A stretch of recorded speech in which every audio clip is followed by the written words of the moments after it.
die Gees in jou gees.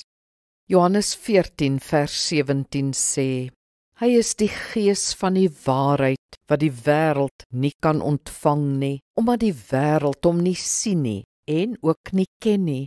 Julle ken hom egter, omdat hy by julle bly en in julle sal wees. Jesus sê dat die Heilige Gees in ons woon. Dis nie net 'n metafoor nie, dis ook letterlik waar.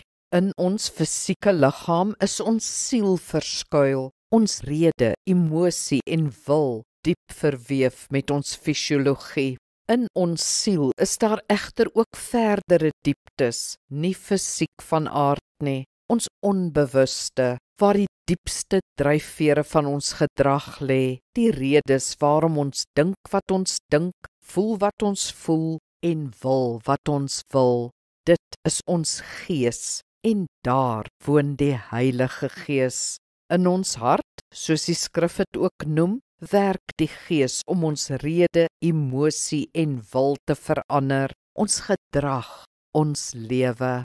Ons taak is om hom daar diep in ons hart te ontmoet, om te bepaal waarmee hy besig is en om daarvoor ja te sê op elke manier.